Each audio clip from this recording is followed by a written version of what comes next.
Subscribe channel Truth.id dan aktifkan lonceng notifikasi untuk mendapatkan informasi seputar live streaming dan video khotbah terbaru. Posisi tombol subscribe berada di kanan atas channel kami dan jangan lupa nyalakan loncengnya.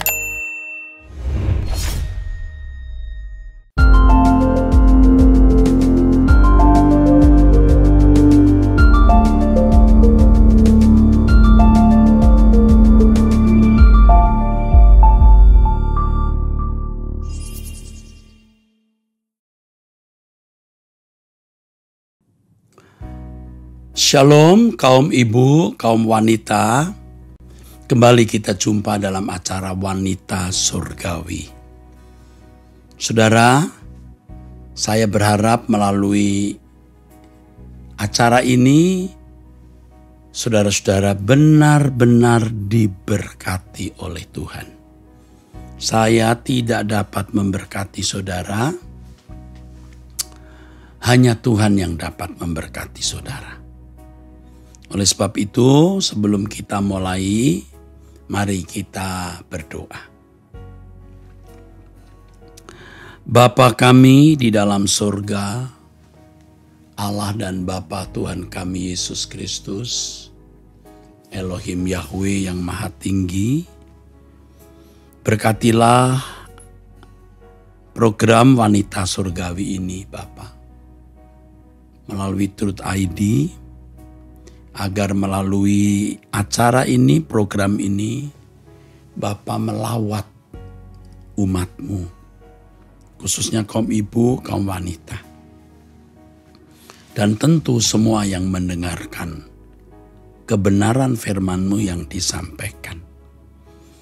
Bapa, kami mau mendengar Engkau berbicara.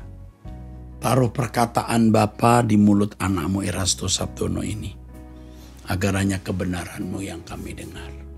Semua kru yang mengambil bagian dalam acara ini Tuhan memberkati. Dalam nama Tuhan Yesus Kristus. Amin. Amin. Ajar aku Bapa, gentar sepatutnya kepadamu, Bapa kami yang di surga.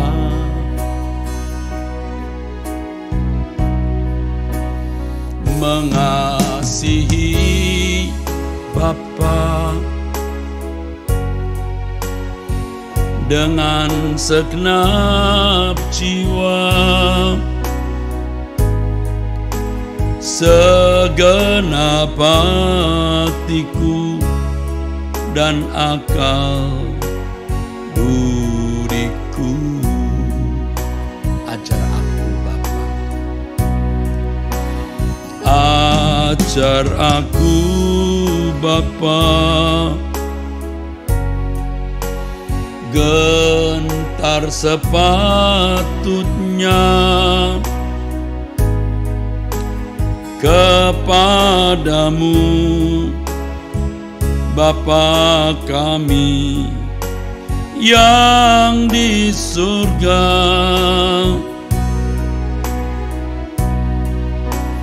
Mengasihi Bapa dengan segenap jiwa, segenap hatiku Tuhan dan akal budiku. Sebab hanya Engkau Tuhan, sebab hanya Engkaulah yang empunya kuasa, kerajaan, kemuliaan, kekal selamanya. Semua yang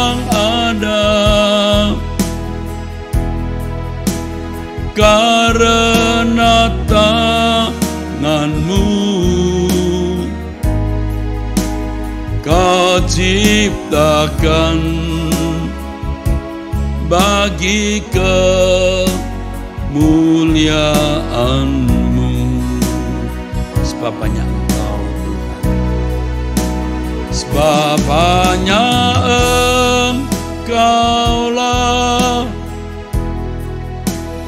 yang empunya kuasa, kerajaan, kemuliaan, kekal selamanya.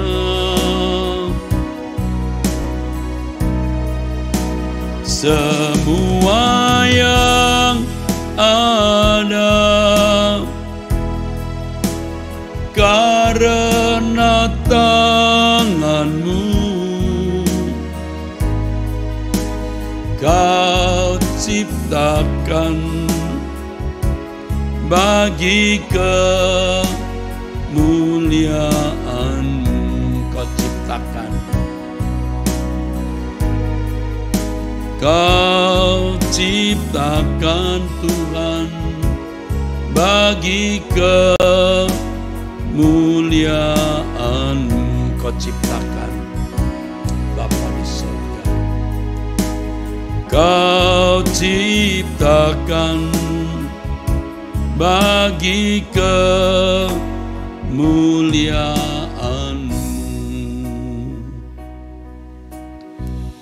Saudara, satu hal yang pasti akan kita alami, pasti kita alami, bahwa suatu hari nanti kita akan menghadap Tuhan. Ini hal yang tidak mungkin tidak terjadi. Ini hal yang pasti terjadi, saudaraku. Pernahkah saudara sungguh-sungguh membayangkan jika saudara bertemu dengan Tuhan? Bagaimana keadaan waktu itu? Bagaimana perasaan saudara? Jangan berkata, itu urusan nanti. Surga neraka sering orang berkata, itu urusan nanti. Dan ini cara pandang yang salah. Pemikiran yang benar-benar sesat. Bagaimana kita di hadapan Tuhan nanti? Bagaimana surga neraka atau kekekalan? Itu masalah hari ini. Justru bukan lagi masalah nanti.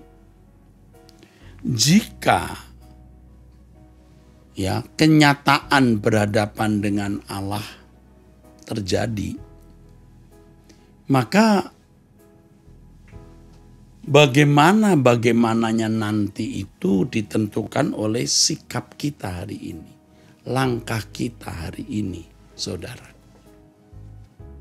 Saya kira sebagai orang tua, Bapak Ibu tahu apa artinya mempersiapkan hari esok anak-anak kita.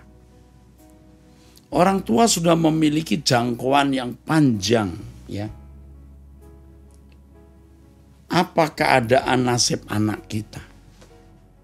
Maka kita dorong mereka sekolah, kita dorong mereka kuliah, kita dorong mereka kursus, mengambil kursus ini, kursus itu. Kita dorong mereka belajar mencari nafkah, Semua itu untuk kehidupan nanti. Tetapi anak-anak yang keras kepala, anak-anak yang bandel biasanya berkata, itu urusan nanti, Ma. Itu urusan nanti, Pak. Jadi kalau orang tua berkata, kamu mau jadi apa nanti? Lalu jawab anak-anak bandel itu, jawaban anak-anak bandel itu bisa begini. Nanti ya nantilah, Mam. Nanti ya nanti, Pak. Urusan nanti, katanya. Orang tua berkata, kamu mau jadi apa? Anak jawab, ya jadi manusia, mosok jadi monyet. Oh iya, kamu tetap jadi manusia. Tetapi manusia yang berkualitas baik atau manusia yang berkualitas buruk, itu masalahnya. Iya kan, saudara? Menjadi manusia yang berkualitas baik atau manusia yang berkualitas buruk.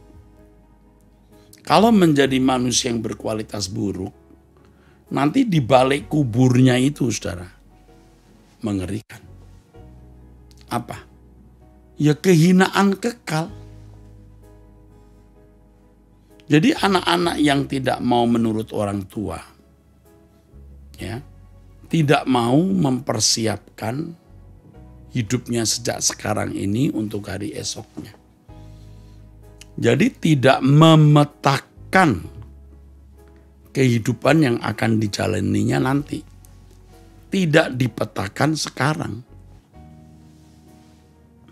Kenapa bisa begitu, saudara? Ya karena tidak berhikmat, tidak berakal budi, malas, tidak bertanggung jawab. Tidak sedikit anak-anak seperti itu yang nantinya setelah dewasa baru mengerti, baru membuktikan ya bahwa kehidupan yang sembarangan masa mudanya itu menghasilkan atau membuahkan malapetaka. Baru sadar ketika melihat realitas. Tetapi seringkali sudah terlambat, saudaraku. Nah, kekekalan juga harus begitu. Surga neraka itu bukan masalah nanti, masalah hari ini. Bukan masalah nanti, tapi masalah hari ini. Jadi kalau hari ini seseorang tidak mempersoalkan surga dan neraka, pasti neraka. Pasti neraka. Dia akan sembarangan hidup. Atau kalau saudara keberatan kata pasti, oke, saya robah. Kemungkinan sangat besar atau hampir bisa dipastikan dia binasa. Sebab orang yang berusaha baik saja belum tentu jadi baik. Apalagi yang tidak berusaha. Yang dibawa oleh lingkungannya ke arah hidup yang tidak jelas, saudara. Dan dunia ini makin jahat kan, saudara. Oh, makin jahat. Orang kalau tidak memilih, dia dicaplok, dicengkram dunia. Menjadi rusak, saudara. Nah, saudaraku, jadi masalah kekekalan itu, masalah surga neraka itu, masalah kita hari ini. Bukan masalah nanti. Coba sekarang saudara membayangkan, saudaraku. Kalau saudara menghadap Tuhan, kira-kira bagaimana keadaan saudara? Bagaimana? Pikirkan itu dan minta Roh Kudus membimbing saudara.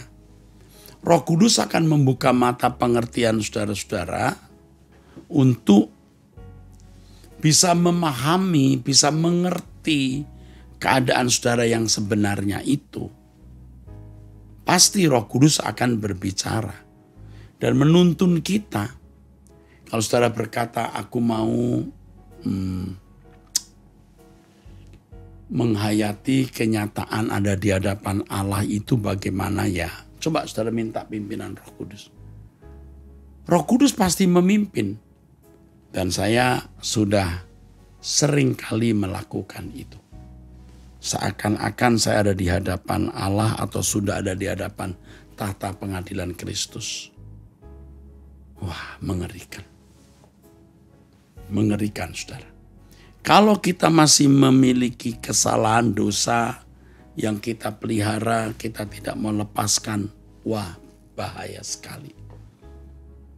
Ya, Tuhan tidak ingin ada kebencian, dendam, sakit hati di dalam batin kita. Tuhan mau hati kita bersih, saudaraku. Ini yang Allah kehendaki.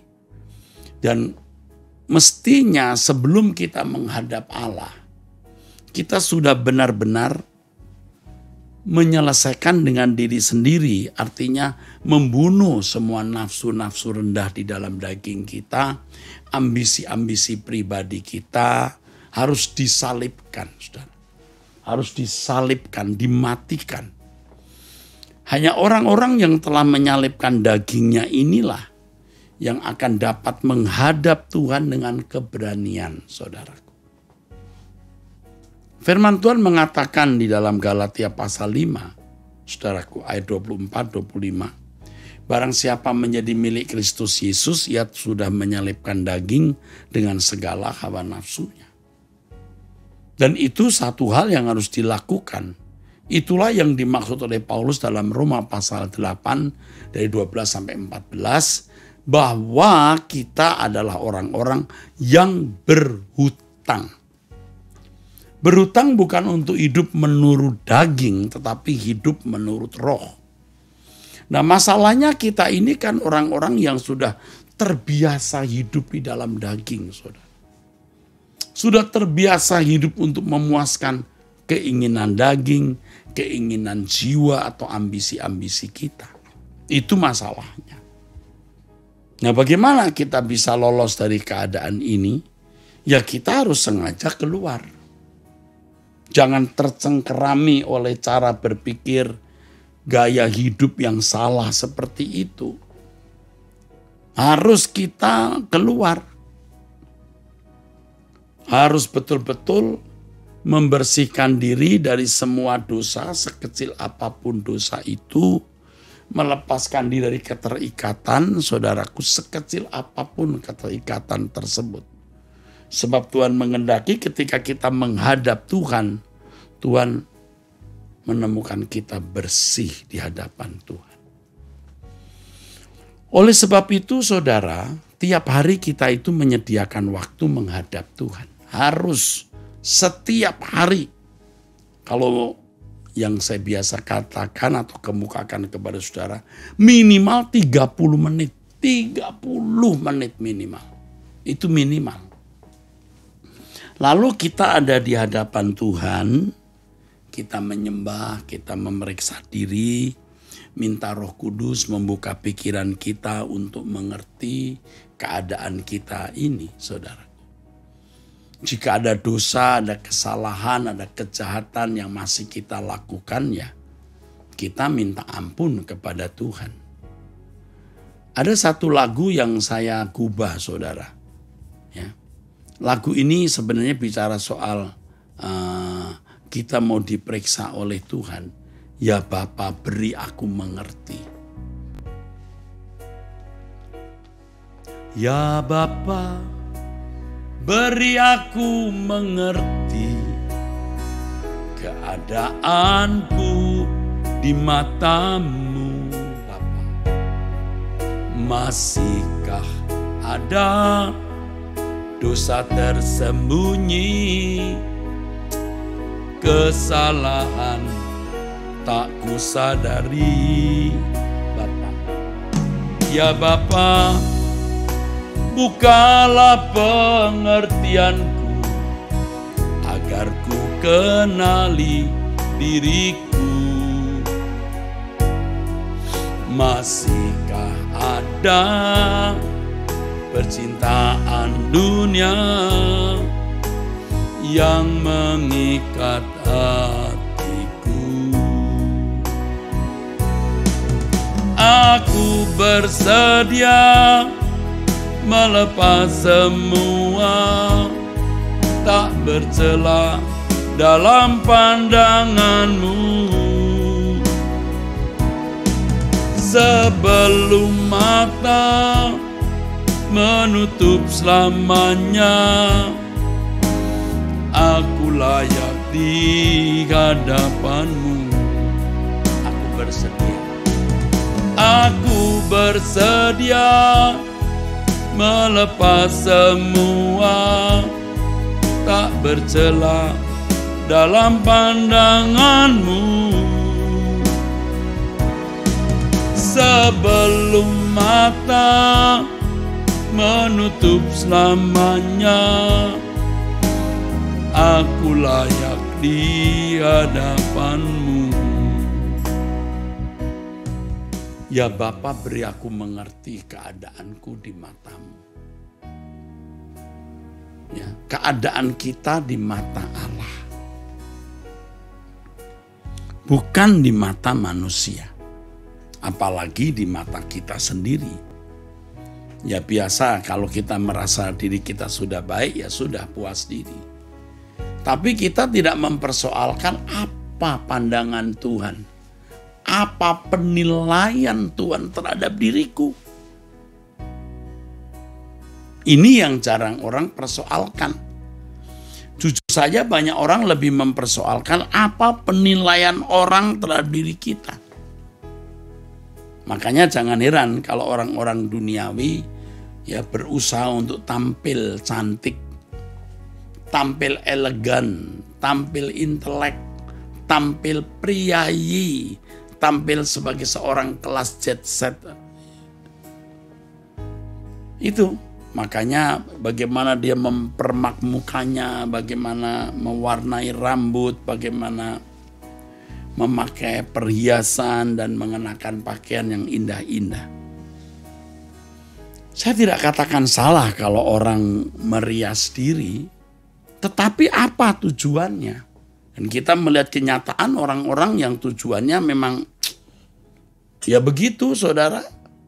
Bagaimana dia bisa berpenampilan, bagaimana dia bisa berpenampilan menarik di mata manusia. Tetapi dia tidak pernah mempersoalkan bagaimana penampilan dirinya di hadapan Allah. Nah ini, orang jarang sekali sungguh-sungguh mempersoalkan. Maka tiap hari kita sediakan waktu minimal 30 menit. Kita duduk diam di kaki Tuhan. Kita memeriksa diri. Minta Roh Kudus membuka pikiran kita untuk mengenali diri kita. Seperti pujian tadi. Ya Bapa, beri aku mengerti keadaanku di matamu. Bukan keadaanku di mataku sendiri. Aku bisa salah menilai. Bukan keadaanku di mata manusia. Waduh, lebih salah menilai. Tetapi keadaanku di matamu. Lalu dikatakan, masihkah ada dosa tersembunyi, kesalahan yang tak kusadari? Sangat mungkin ada dosa, kesalahan yang kita lakukan yang tidak kita sadari. Itu sangat mungkin, saudara. Ya, makanya kita minta Tuhan periksa, Tuhan selidiki hidup kita. Tuhan, berbukalah pengertianku agar ku kenali diriku. Masih adakah percintaan dunia? Ya. Ini betul-betul kita persoalkan dengan sungguh-sungguh. Dan saudara, saya ajak untuk benar-benar melakukan ini. Saya minta saudara benar-benar melakukan ini. Tiap hari. Saya juga melakukannya tiap hari. Sekarang kita memiliki media untuk berdoa bersama setiap pagi jam 5 lewat Truth ID. Waduh saudara, itu berkatnya tidak ternilai. Saudara harus berani bangun pagi, paksa diri, berdoa. Kalau saudara supaya tidak ngantuk, mandi dulu pakai pakaian rapi, seakan-akan kita mau pergi kemana gitu. Kita siap dan kita benar-benar menghargai pertemuan atau perjumpaan dengan Tuhan tersebut. Nah baru kita membuka diri kita, saudaraku. Tuhan itu menguji batin, begitu firman Tuhan mengatakan. Jadi kita harus membuka diri kita dan minta pimpinan Roh Kudus agar kita mengenali diri kita seperti Allah mengenali. Tuhan selidiki aku. Tuhan periksa diriku. Tuhan menyelidiki kita. Tuhan menyelidiki jalan hidupku. Tuhan tahu bila ku duduk atau berdiri. Tuhan mengerti dengan sempurna pikiran dan isi hatiku. sebelum lidahku ini mengucapkan kata, sesungguhnya semuanya telah kau ketahui. Dari belakang dan dari depan kau kurung segenap hidupku. Kini ku buka hatiku, selidikilah dan kenali aku.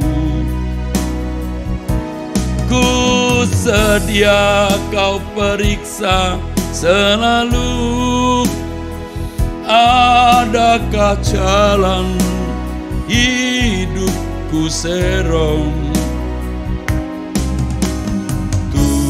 Tuhanku, tuntun aku, bawaku sampai ke surga.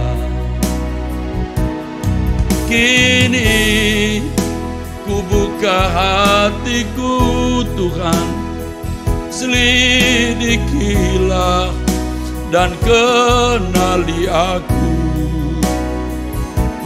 Ku sedia kau periksa selalu, adakah jalan hidupku serong. Tuhanku, tuntun aku, bawaku sampai ke surga. Saudara harus membayangkan betapa mengerikannya ketika kita menghadap tahta pengadilan Allah. Ternyata masih ada 2, 3, 4, 5, 6, 7 bahkan lebih butir-butir dosa yang menjadi kebiasaan hidup, yang masih kita lakukan sampai mati. Makanya sejak di bumi ini, selagi kita masih memiliki kesempatan untuk mengubah diri, kesempatan untuk bertobat, minta ampun dan diubah, kita berperkara dengan Tuhan. Kita banyak masalah, banyak kebutuhan, banyak persoalan dan lain sebagainya. Tetapi jangan itu dianggap besar. Masalah terbesar kita, masalah utama kita, dan ini bisa menjadi masalah satu-satunya. Bagaimana kita didapati Tuhan bersih, didapati Tuhan tidak bernoda, didapati Tuhan tidak bercela, didapati Tuhan berkenan seperti Yesus. Itulah sebabnya, saudaraku, Tuhan itu mau berdialog dengan kita. Tuhan mau diskusi dengan kita. Tapi kalau kita tidak menyediakan diri untuk itu, bagaimana Tuhan mau berbicara, saudara? Makanya kita siapkan waktu tiap hari 30 menit misalnya, paling tidak 30 menit, saudara berdoa sendiri. Tidak berdoa bersama saya, tidak dengan siapa-siapa, sendiri. Saudara bisa menyanyikan lagu ini tadi. Kini ku buka hatiku, selidikilah dan kenali aku, Bapa. Ku sedia kau periksa selalu, adakah jalan hidupku serong. Tuhanku, tuntun aku, bawaku sampai ke surga. Saudara, kita membuka diri tiap hari, lalu kita melakukan apa yang sering saya kemukakan, simulasi atau gelar perkara di hadapan Allah. Supaya waktu kita menutup mata, jantung kita berhenti berdetak, nadi kita berhenti berdenyut. Saudara, kita sudah bersih di hadapan Allah. Ya, saudara kaum ibu, kaum wanita yang kekasih, ini hal yang paling urgen dalam hidupmu. Paling penting.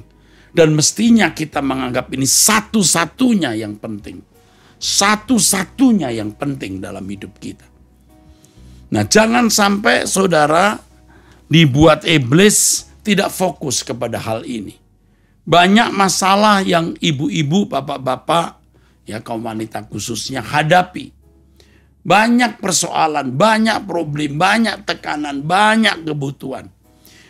Saudara, kalau fokus kepada hal-hal itu, belum tentu juga menyelesaikannya. Tetapi kita harus fokus ke Tuhan lebih dari fokus kita kepada apapun. Ini bukan berarti lalu kita boleh atau tidak salah ya, bukan boleh sembarangan hidup, melepaskan semua tanggung jawab lalu mau cari Tuhan saja. Oh, enggak boleh. Salah itu. Tetap harus bertanggung jawab mengerjakan tugas-tugas kehidupan saudara. Harus tetap. Tetapi lebih daripada itu kita mau sungguh-sungguh belajar untuk hidup dalam keadaan berkenan. Nah, masalahnya bagaimana kita bisa ditemukan Tuhan sebagai berkenan?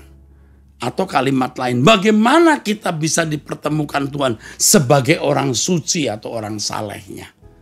Bagaimana kita bisa membuktikan diri yang kita mengasihi Tuhan dan kita benar-benar setia kepadanya? Medianya adalah, ingat ini penting, medianya adalah persoalan hidup. Bagaimana orang bisa membuktikan kesuciannya kepada Tuhan? Bagaimana orang bisa membuktikan kesetiaannya kepada Tuhan? Melalui persoalan hidup.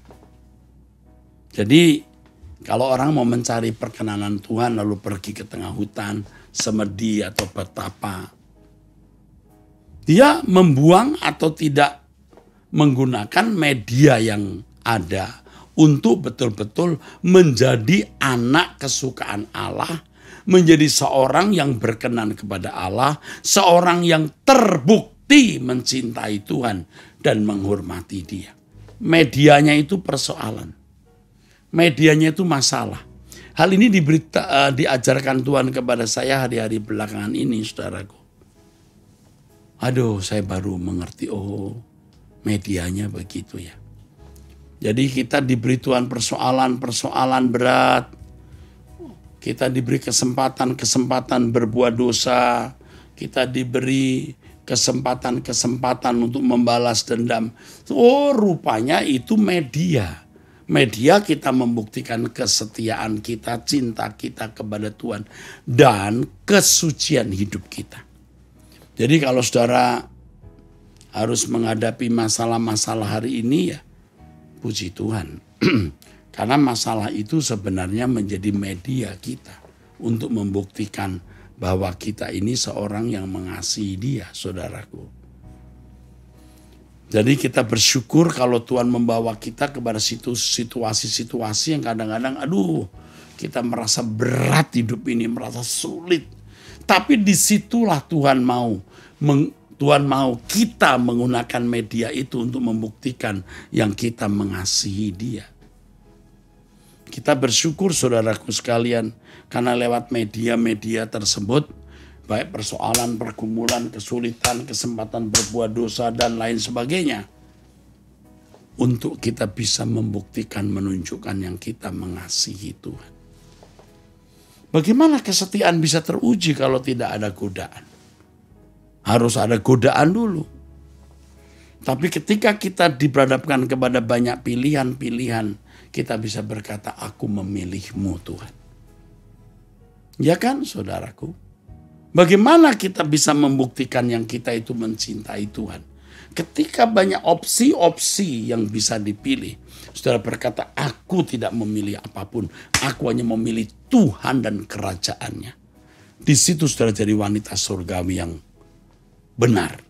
Wanita surgawi yang benar, saudara. Ketika kita menghadapi berbagai pergumulan dan persoalan, itu media. itu ruangan, itu sarana kita menunjukkan, membuktikan, sekaligus berlatih untuk meningkat ke level yang lebih tinggi. Menunjukkan cinta kasih kita kepada Tuhan, hormat pengabdian kita kepada Tuhan, dan kesucian kita di hadapan Tuhan. Media itu bagus. Jadi kalau saudara mau suci lalu tidak pernah keluar kamar berdoa terus, itu salah. Kita harus hidup di tengah-tengah masyarakat dengan segala persoalannya.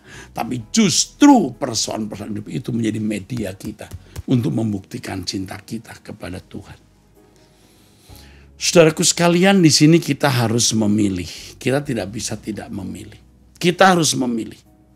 Kita tidak bisa berkata ya mengalir saja. Oh, tidak bisa. Harus memilih. Memilih Tuhan atau tidak. Memilih kerajaan surga atau dunia ini. Kita harus memilih. Nah, di situ kita bisa membuktikan kecintaan kita kepada Tuhan. Ketika saudara memilih Tuhan. Aku memilihmu Tuhan. Kau segalanya bagiku. Aku memilihmu Tuhan.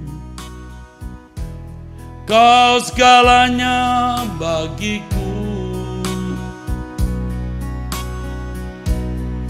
Ku mengenakan hidupmu. Aku memilihmu Tuhan. Dalam setiap langkahku. Diriku telah kau beli dengan darah yang suci. Bapa Tuhan Yesus, hidupku yang sekarang ini bukannya aku lagi. Indahnya gemerlap dunia, indahnya gemerlap dunia, dan kemegahannya. Amin. Rela ku tinggalkan dan aku lepaskan, tak ku ingini lagi. Bapa di surga, kini mataku memandang Tuhan Yesus kan datang. Bapa di surga, langit dan bumi yang baru, kerinduan hatiku. Indahnya gemerlap dunia, indahnya gemerlap dunia, dan kemegahannya. Bapa, rela ku tinggalkan dan aku lepaskan, tak ku ingini lagi. Kini mataku memandang Tuhan Yesus kan datang. Bapa di surga, langit dan bumi yang baru. Bapakku, kerinduan hatiku. Saudara, hampir setiap pagi saya jalan kaki sekitar 1 jam, 1 jam seperempat. Jarang kurang dari 1 jam. Saya jalan di kompleks perumahan yang sepi. Saya cari tempat yang banyak pepohonan. Saya pakai masker karena maskernya saya buka karena memang sepi, lalu udara pagi segar. Tetapi yang menarik adalah ketika saya lewat dari rumah ke rumah, satu rumah ke rumah berikut, saya sering memperhatikan apa yang dilakukan rumah-rumah. Rata-rata rumah-rumah orang yang menengah ya, middle ya. Ada juga yang rumahnya bagus tapi rata-rata middle ya. Saya lihat kanan kiri, waduh, jalannya sepi ya. Saya lihat kanan kiri. Sesekali saya juga jalan sore hari, saudara. Nah ini suasananya beda lagi, saudara. Anak-anak bermain-main, terus ada orang tua yang mulai keluar rumah di halaman, lagi siram-siram tanaman. Dan itu berlangsung dari hari ke hari, dari bulan ke bulan, saudara. Sampai suatu hari saya dikenali juga oleh orang-orang itu karena mereka rupanya bisa mengenali wajah saya walaupun saya tidak pakai masker tetap juga bisa dikenali. Kadang-kadang masker juga saya buka sih jadi dikenali. Nah saya lihat rumah demi rumah. Lalu saya pikir begini saudara. Sampai kapan kehidupan seperti ini berlangsung? Pagi bangun ya kadang-kadang masih sepi ya. Tapi lalu pergi ke kantor, pulang, lalu sore-sore ya suasana anak-anak bermain, lalu mereka mulai keluar rumah, menyirami tanaman. Sampai kapan? Pasti berakhir. Pasti berakhir, saudaraku. Lalu saya membayangkan di antara mereka ini jemaat yang saya layani, dan memang ada jemaat yang saya layani yang bisa mengenali saya dan saya sering lewat rumahnya, tapi saya tidak mampir ya. Sesekali mampir, tapi saya menghindari mampir karena saya lagi olahraga. Lalu saya berpikir, saudaraku, berapa banyak orang yang menyadari bahwa rumah mereka itu hanya dihuni sesaat. Berapa banyak mereka yang menyadari bahwa suatu hari akan berakhir. Dan kalau berakhir, apakah mereka siap menghadap tahta pengadilan Tuhan? Makanya saudara sambil saya lari pagi, maksud saya jalan ya, jalan cepat atau saya olahraga pagi. Tadi pagi saudara, saya berpikir kalau di antara mereka jemaat yang saya layani dan Tuhan percayakan saya layani, saya harus rebut dari dunia ini. Dengan kebenaran firman, dengan lawatan Tuhan dalam doa bersama. Rebut untuk kerajaan surga. Juga pada kesempatan ini, saya ingin merebut saudara dari dunia. Jangan hidup dengan kebiasaan hidup seperti manusia pada umumnya. Dunia ini pasti berakhir, saudaraku. Dan kita pasti menghadap tahta pengadilan Allah. Saudara sudah memilih Tuhan belum? Saudara sudah meninggalkan gemerlap dunia belum? Seperti lagu ini. Indahnya gemerlap dunia dan kemegahannya, rela ku tinggalkan dan aku lepaskan dan tak ku ingini lagi. Apakah saudara sudah melakukannya? Kalau belum, waduh bahaya. Jadi kalau saudara mencintai Tuhan, mengasihi Tuhan, mencintai suara kebenaran, harus mengambil pilihan ini. Jangan masa bodoh nanti saja. Anda tidak akan punya kesempatan lagi. Soal surga neraka bukan soal nanti, tapi soal hari ini. Indahnya gemerlap dunia dan kemegahannya.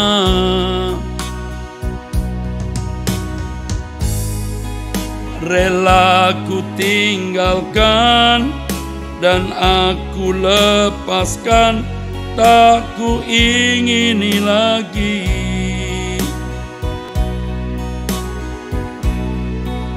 Kini mataku memandang Tuhan, Tuhan Yesus kan datang.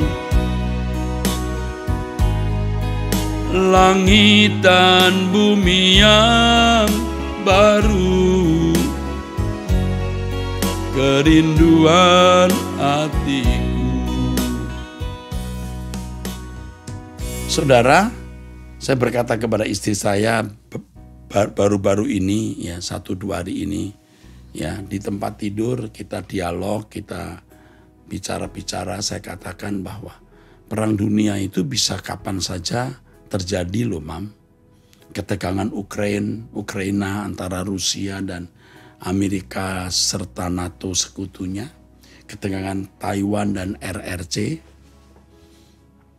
Ya saudara, ini bukan main-main, bisa kapan saja meletus. Ketegangan Iran dan Israel, Iran sudah mengancam mau menghancurkan pusat reaktor nuklirnya Israel. Israel tentu tidak mau diperlakukan begitu. Wah, ini dunia bisa setiap saat berubah. Belum lagi kalau kita dengar ya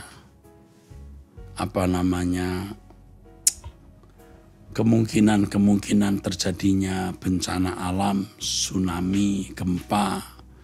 Aduh, ini semua bukan menakut-nakuti ya. Saya katakan bukan menakut-nakuti saudara. Ini fakta saudara. Sebenarnya tidak usah menunggu ada perang atau bencana. Saudara meninggal dunia setiap saat juga sudah selesai. Nah, kembali soal tadi saya lari pagi itu ya saudara. Saya jalan pagi, olahraga itu. Saya bertemu dengan seorang ibu yang sudah lanjut umur, sudah mau 80. Rupanya dia pecinta suara kebenaran dan mengenal saya. Ibu yang sangat baik. Saya merasa ibu yang tulus ya. Wanita yang benar-benar baik dan tulus. Dari pertemuan beberapa hari ini, saya sempat berdialog ya waktu masih pakai celana pendek, pakai baju olahraga ya saudara. Lalu saya tentu mengingatkan beliau yang sudah usia itu, saya katakan ibu akan mendahului saya nanti ya karena umur ibu lebih tua kan, saya 62, 63, ibu ini sudah hampir 80. Lalu dia tanya, apa ya Pak yang harus saya lakukan begini? Kira-kira begitu. Lalu saya kasih tahu, Bu, kita harus tanya kepada Tuhan. Apa bagian kita yang belum kita penuhi untuk Tuhan?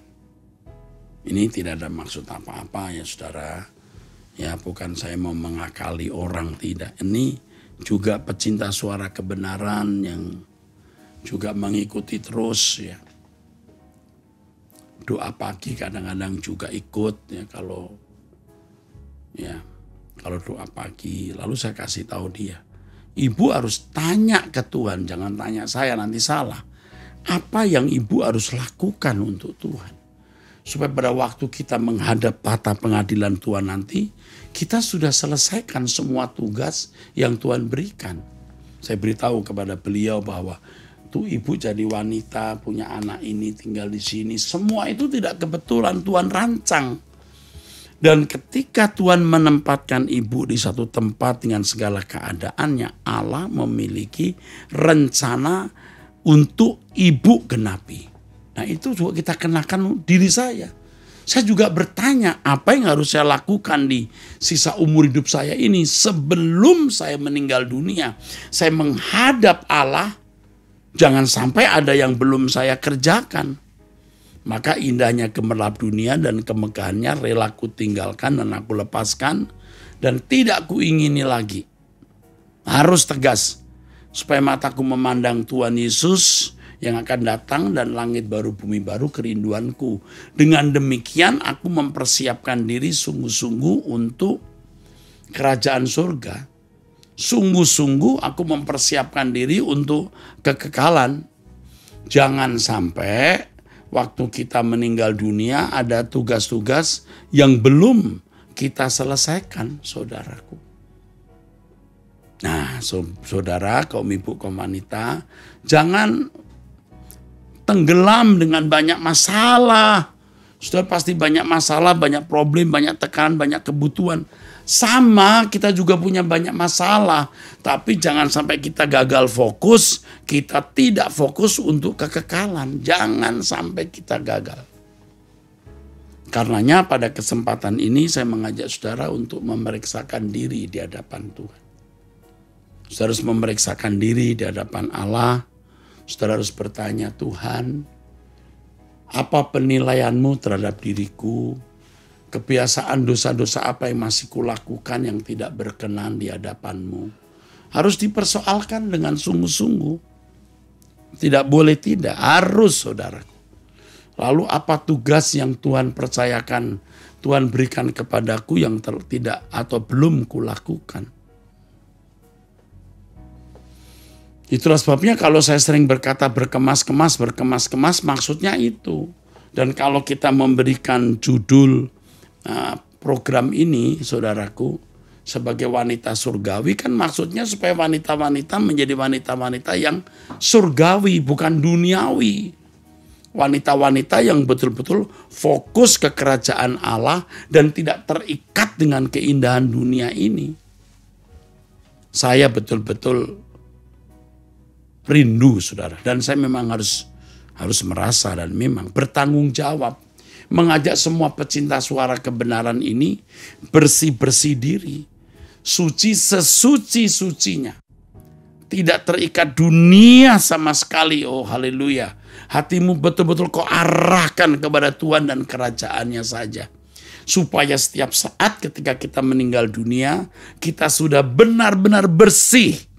Tidak ada dosa yang kita lakukan, tidak ada kebiasaan buruk yang menyakitkan Tuhan yang kita lakukan, dan semua tugas yang Tuhan percayakan kepada kita telah kita selesaikan.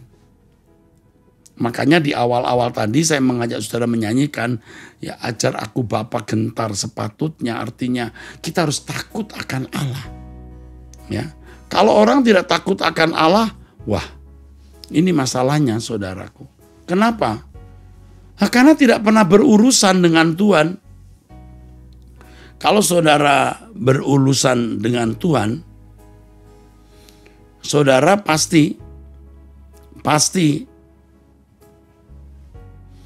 akan memiliki perasaan takut akan Allah. Kalau saudara tiap hari periksa diri, minta Tuhan berbicara, Tuhan pasti akan memeriksa dan saudara akan memiliki perasaan takut. Takut karena mengasihi Dia, takut dengan hormat kepada Allah.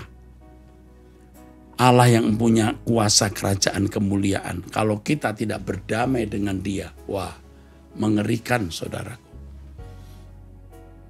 Ini jangan tidak ditanggapi ya saudara.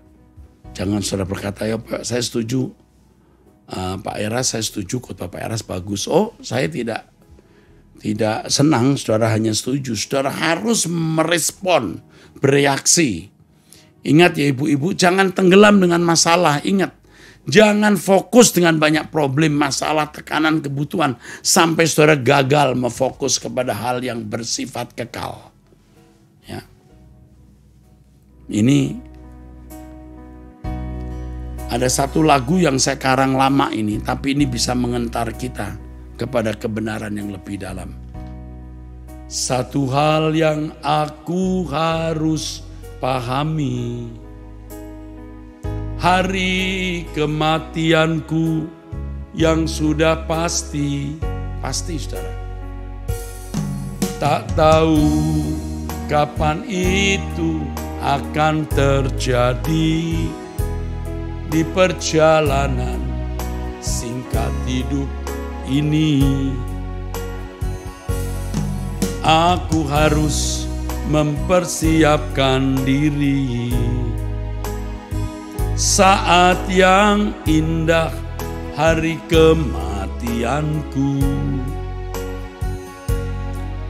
di pembaringan terakhirku nanti, sahabat sejati pasti menjemputku. Roh Kudus tolong aku, Roh Kudus tolong aku, hidup tidak bercela sampai waktu menutup mata. Ku rindu seperti Yesus, kesukaanmu Bapa, hidup ini jadi berharga. Roh Kudus tolong aku, Roh Kudus tolong aku, hidup tidak bercela sampai waktu menutup mata. Ku Ku rindu seperti Yesus, kesukaanmu Bapa. Hidup ini jadi berharga. Satu hal yang aku harus pahami, hari kematianku sudah pasti. Ya, tadi saya sudah katakan beberapa kali ya. Hari kematian kita pasti akan kita alami dan pasti kita akan menghadap tahta pengadilan Allah. Tak tahu kapan itu akan terjadi.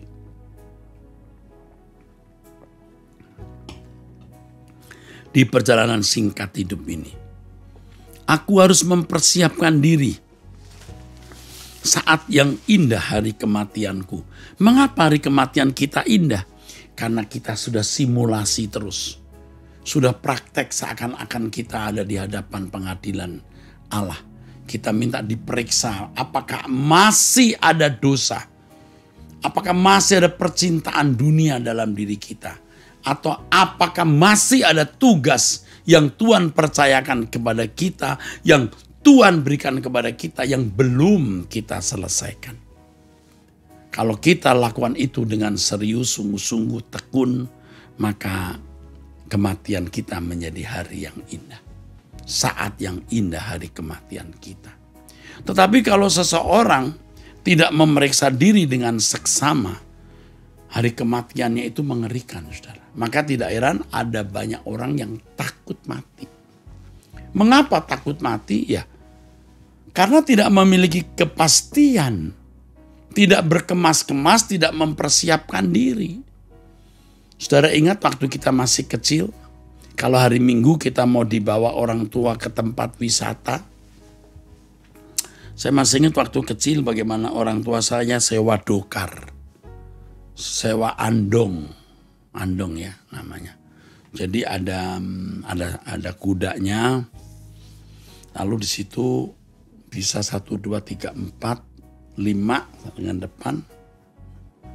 Wah, saudara, itu kalau hari Minggu ya, pulang dari sekolah Minggu, kita boleh jalan-jalan. Aduh, saudara, kita tunggu waktu itu. Apalagi kalau libur lalu dijanjikan mau pergi ke tempat wisata. Setiap hari nanya, ini hari apa, tanggal berapa hari lagi gitu ya. Sampai orang tua bisa bosen ya.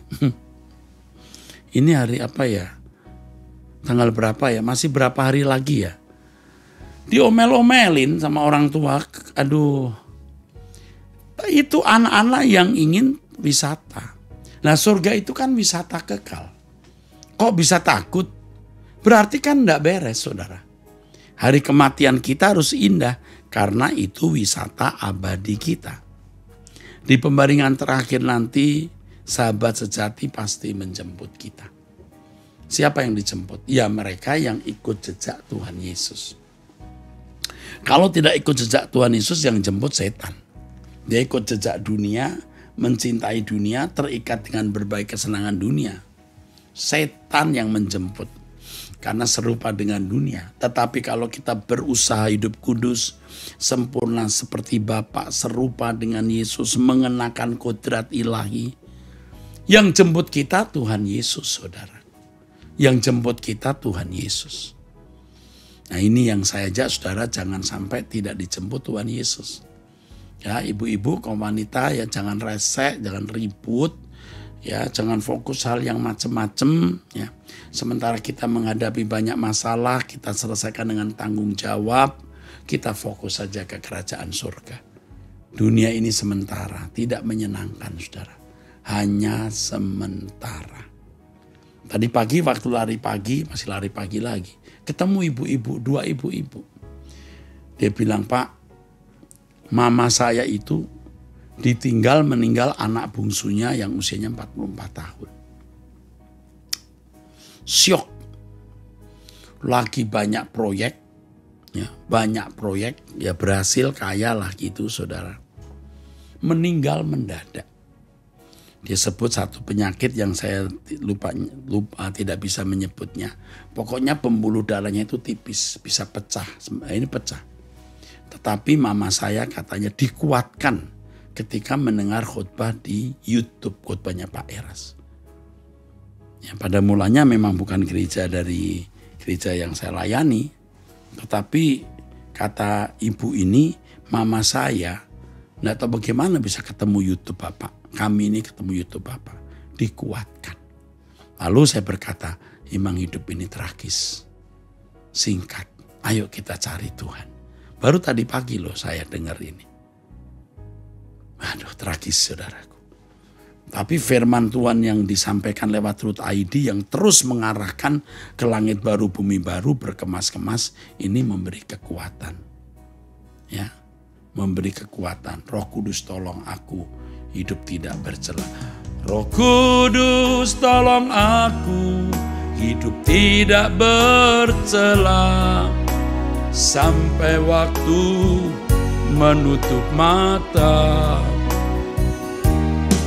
Ku rindu seperti Yesus, kesukaanmu Bapa.